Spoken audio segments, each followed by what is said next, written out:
서울의 겨울은 언제나처럼 차갑고 눈발이 흩날리는 그날 오후, 레스토랑 밖거리 램프가 희미한 후광을 들이우며 빛났다. 나는 주차장 끝에 차를 세우고 숨을 내뱉으며 안으로 들어섰다. 따뜻한 공기가 얼굴을 스쳤고 부드러운 조명 아래에서 계피와 정향향이 은은히 퍼져나왔다. 크리스마스 캐롤이 낮은 볼륨으로 흘러나오며 분위기를 더했다. 지은아, 왔구나. 어머니의 목소리가 채터링 소리 너머로 들려왔다. 연희 어머니가 개인 룸 입구에 서서 눈에는 미소가 스치지 않는 미소를 지었다.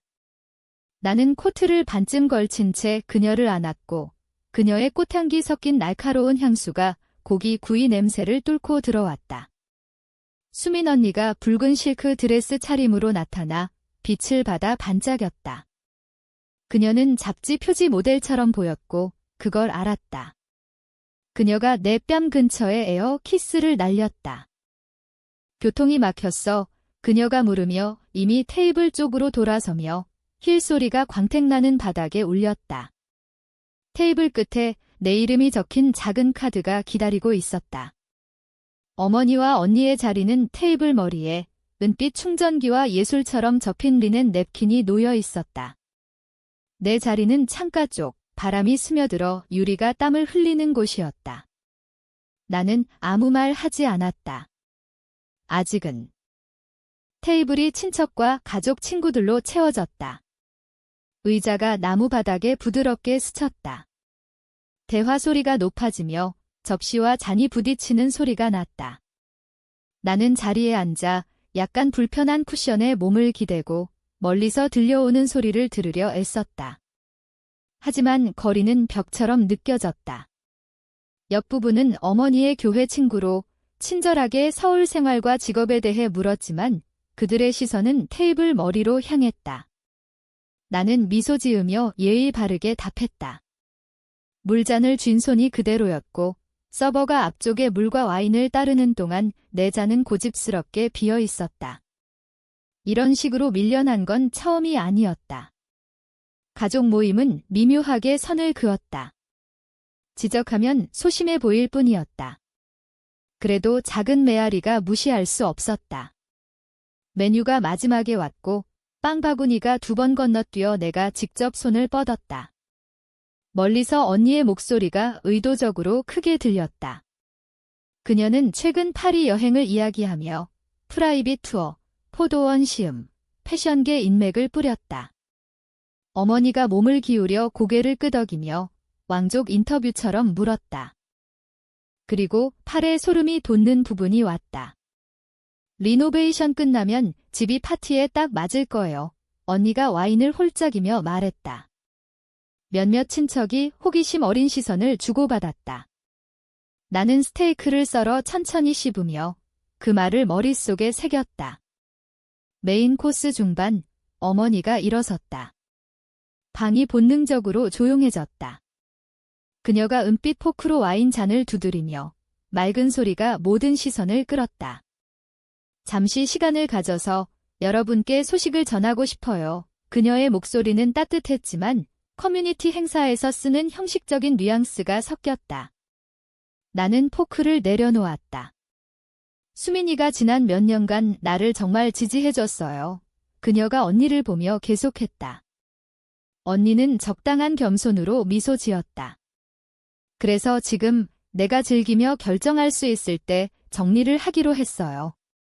집, 투자, 할머니 유품들 모두 수민이에게 갈 거예요.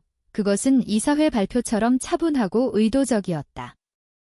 몇몇 친척이 고개를 끄덕였고 다른 이들은 접시를 내려다봤다. 그리고 지은아, 그녀가 나를 보며 똑같은 연습된 미소를 지었다. 너는 내 커리어와 독립이 있잖아. 이런 일로 걱정할 필요 없어. 공기가 무거워졌고 방 전체가 숨을 참는 듯 했다. 언니의 미소가 살짝 커졌다. 사촌 하나가 내 시선을 피했다. 나는 표정을 중립으로 유지하며 등을 곧게 폈다. 스피커에서 메리 크리스마스가 희미하게 반복됐고 누군가 먹기를 재개하려 포크를 긁는 소리가 났다. 엘리노어 루즈벨트의 말이 떠올랐다.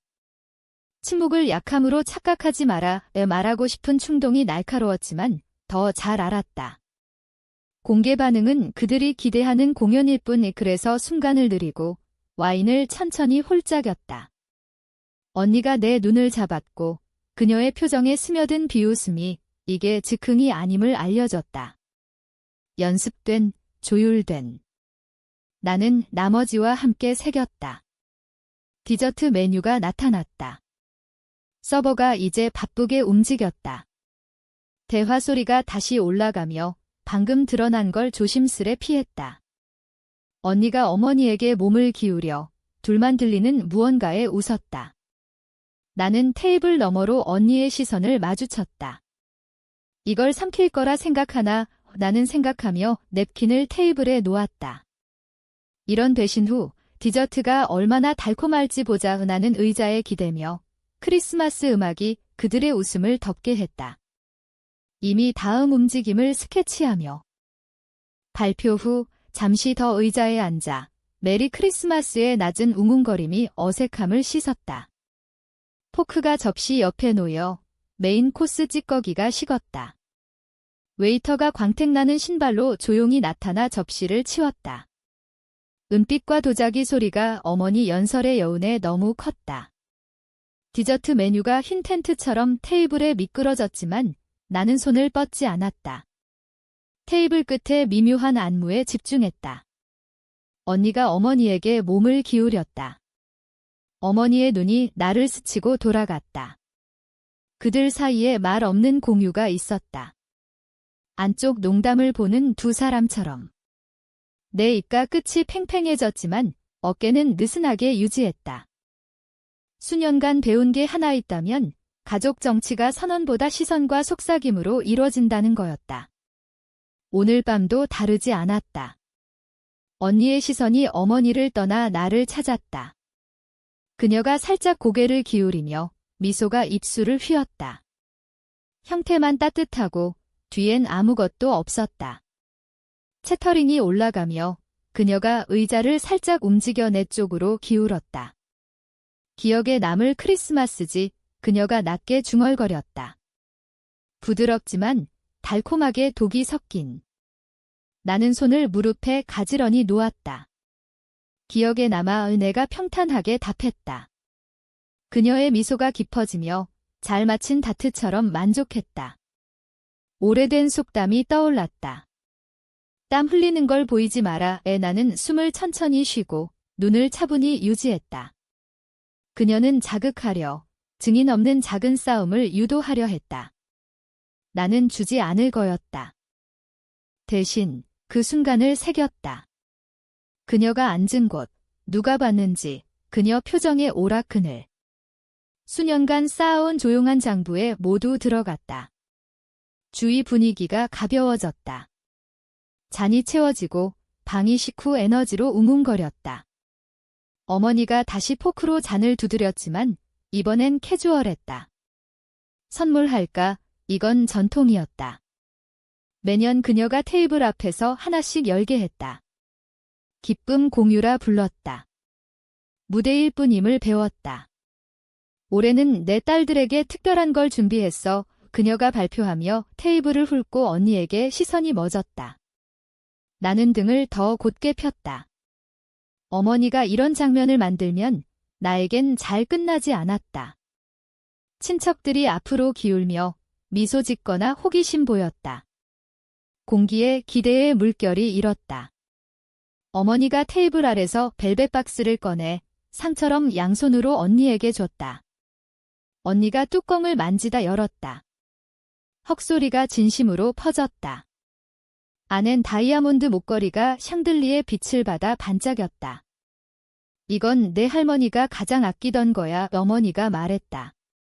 우아하게 지킬 사람에게 가길 원하셨어. 언니가 가슴에 손을 대며 연습된 감정으로 목소리를 떨었다. 아름다워요. 고마워요. 엄마. 그녀가 포옹하며 테이블 머리에서 박수가 터졌다. 박수가 사그라들자 어머니가 작은 종이 봉투를 들고 내 쪽으로 왔다. 이건 너 거야. 그녀가 놓으며 너무 밝은 미소를 지었다. 안엔 회색 두꺼운 양말 한 켤레, 상점 디스플레이에서 급히 산 듯했다. 서울 겨울에 따뜻할 거야의 그녀가 덧붙였다. 테이블이 순간 조용했다. 누군가 기침했고 사촌이 자리에서 꿈틀거렸다. 삼촌이 잔을 들고 길게 마시며 시선 피했다. 나는 양말을 보고 그녀를 보며 미소 지었다. 고마워요의 내 목소리가 부드러웠다. 머릿속에서 대칭을 새겼다. 언니에겐 유산 다이아몬드, 나에겐 일반 양말. 밤에 공개된 분배의 완벽한 그림. 어떤 선물은 메시지야 라는 글귀가 떠올랐다. 나는 티슈를 접어 봉투에 넣고 의자 옆에 놓았다. 만족을 줄 눈에 띄는 상처는 없을 거였다. 대화가 다시 흘러가며 나는 이게 또 하나의 기록이라고 결정했다. 여기서 폭발하면 배은망덕하고 어려운 사람으로 낙인 찍힐 뿐 이전에 여러 번 배웠다. 아니, 그들이 움직이지 않은 줄 알게 하는 게 낫다. 행동할 때 놀라움의 무게로 떨어지게. 테이블이 작은 채터링 무늬로 나뉘었다. 언니가 의자를 돌려 목걸이를 피부에 더 잘 보이게 들었다.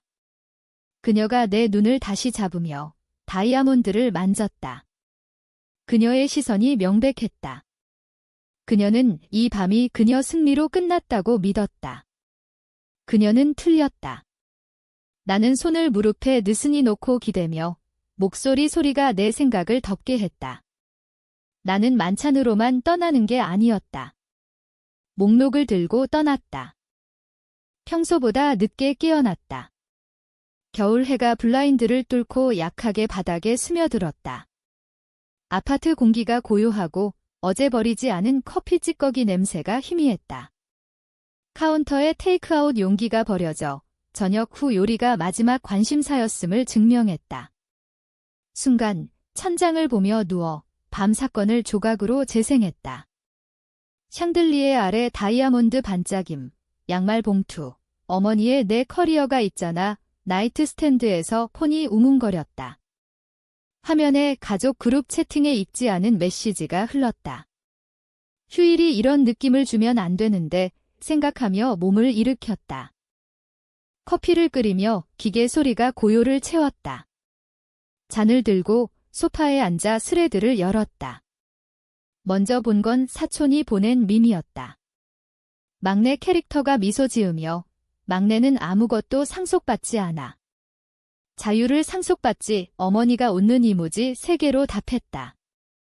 아래에 우리 지은이처럼 다른 친척이 끼었다. 가족의 명예 게스트지 상속자가 아니야. 교환을 2번 읽었다. 가슴에 돌처럼 앉았다. 농담이 아니었다. 그들이 나를 보는 그대로 묘사했다. 주변부 사람, 진짜 가족 장부에 없는? 손가락이 키보드 위에 맴돌다 비꼬는 답을 썼다. 지웠다. 왜 그들에게 반응 만족을 주나? 한국 속담처럼 농담 속에 진심이 있다. 우리 가족 농담엔 진심이 펀치라인 전부였다. 기어를 바꾸려 랩탑을 열어 이메일을 봤지만 집중이 깨졌다. 인박스가 새로 고침될 때마다 그 메시지가 떠올랐다. 스레드가 여전히 사이드 코멘트와 안쪽 농담으로 웅웅거렸다. 마침내 채팅을 뮤트했다. 처음이었다. 추수감사절 플래시백이 불쑥. 비슷한 농담으로 나를 방문자라 했었다. 그땐 웃으며 넘겼다. 이제 크리스마스 상속 선언 후 그 말의 무게가 달랐다. 랩탑을 닫고 소셜미디어를 열었다. 무해한 산만함일 거라 생각했다. 10초 만에 낙관이 깨졌다. 피드맨 위에 어머니의 새 페이스북 포스트, 언니 사진, 다이아몬드 목걸이가 안에서 빛나는 캡션, 큰딸에게 넘겨주니 자랑스러워. 진짜 가족 전통의 반영이야. 언니 태그, 나 언급 없음. 댓글 섹션이 채워졌다. 멋진 조각이네. 친구가 썼다. 항상 내 거 같아. 수미나 먼 이모가. 그런 사려 깊은 어머니가 있어서 축복이야. 다른 이가. 스크린샷 찍었다. 사소함이 아니라 문서하였다. 머릿속 파일에 아버지 목소리가 메아리 쳤다. 어떤 진실은 기록할 가치가 있어 사업에 대한 거였지만 여기에도 적용됐다. 폰을 내려놓고 발코니로 가 문을 열어 찬 공기를 들였다. 서울 스카이라인이 창백한 겨울 하늘에 새겨지고 건물이 희미한 빛을 받았다. 잔을 쥐고 손에 열기를 느꼈다. 목걸이 사진과 저녁 선언, 동전양면, 내 위치를 명확히 하려 설계됐다. 평생 내 자리를 말해왔어 생각했다. 이제 내가 결정할 때야. 안에서 폰이 다시 웅웅거렸지만 확인 안 했다. 뭐든 기다릴 수 있었다. 아직 몰랐지만 어머니 다음 통화가 크리스마스 저녁을 워밍업처럼 보이게 할 거였다. 밤은 고요했고 겨울의 정적이 창을 누르고 벽에 스며들었다. 나는 파자마 차림으로 소파에 웅크리고 플리스 블랭킷이 다리를 덮었다. 카모마일 티 잔이 손을 데웠다. 플로어 램프의 부드러운 빛이 거실에 고요한 웅덩이를 만들고 구석을 그림자에 두었다. 밖에서 눈이 가로등 아래 게으르게 흩날리고 도시의 희미한 웅웅거림이 겨우 들렸다. 크리스마스 후 긴 일주일이었다. 고독의 안도감을 즐기며 가족 드라마 소음을 씻었다. 막 작업 이메일을 끝내고 커피 테이블에 폰이 빛났다. 엄마. 오후 11시 47분 잔을 입에 대다 멈췄다. 이렇게 늦게 전화 안 했다. 첫 생각은 사고였다. 넘어졌나? 사고. 위가 조이는 그런 통화. 잔을 내려놓고 폰을 들었다. 네, 엄마 조심스레 말했다. 지은아, 그녀의 목소리가 평소보다 가늘고 가장자리가 떨렸다. 늦게 깨운 건 아니지? 아니에요. 아직 깨어 있었어요. 무슨 일 있어요? 멈춤 후 그녀가 날카롭게 숨을 내쉬었다. 암 진단 받았어. 어머니의 목소리가 가늘게 떨리며 이어졌다. 유방암이래. 초기지만 치료가 필요해. 그 순간 내 가슴이 무너지는 듯 했다. 하지만 그 뒤에 숨겨진 의도가 느껴졌다. 수민이랑 같이 병원에 갔어. 비용이 꽤 될 거야. 그녀가 덧붙였다. 나는 침묵했다. 크리스마스 선언 후 이게 우연일 리 없었다. 지은아, 내가 도와줄 수 있지. 그녀의 목소리에 기대가 섞였다. 배신의 상처가 다시 꿈틀거렸다. 생각해 볼게요. 내가 말했다. 하지만 속으로는 이미 장부를 열고 있었다. 이게 또 하나의 함정인가? 다음 날 병원 로비에서 그들을 만났다. 어머니가 창백한 얼굴로 앉아있고 언니가 팔짱을 끼고 서 있었다. 의사가 들어오며 가족 지원이 중요해요 라고 말했다. 언니가 나를 보며 미소 지었다. 지은이가 비용을 맡아줄 거예요. 그녀가 선언하듯 말했다. 내 손에 들린 폴더가 무거웠다. 아니에요. 내가 조용히 말했다. 먼저 정산부터 해요. 폴더를 열어 은행 기록을 보여줬다. 크리스마스 후 3일 만에 수민 언니에게 큰 액수가 이체됐어요. 그게 부동산 판매금 맞죠? 언니의 표정이 흔들렸다. 어머니가 시선을 피했다. 이건 아버지 유언에 명시된 평등 분배예요. 내가 계속했다. 로비의 속삭임이 퍼졌다. 그들은 공공장소에서 나를 압박하려 했지만 이제 진실이 그들을 압박했다. 그 후 소문이 돌았다. 가족 채팅이 조용해지고 페이스북에서 나를 자른 사진이 올라왔다. 나는 증거를 모으고 공개했다. 이메일 체인, 판매 기록 모두. 침묵은 공모가 될 수 있어 내가 썼다. 반응이 폭발했다. 지지와 비난이 섞였지만 균형이 나로 기울었다. 마지막으로 병원 비용을 익명으로 지불했다. 그들은 천사라 감사 포스트를 올렸다. 나는 병원을 다시 찾아 이게 나였어요 라고 말하고 하지만 이게 끝이에요 라고 선언했다. 서울로 돌아오는 고속도로에서 봄 햇살 아래 자유를 느꼈다. 배신의 대가는 그들의 고독이었고 내 선택의 가격은 평화였다.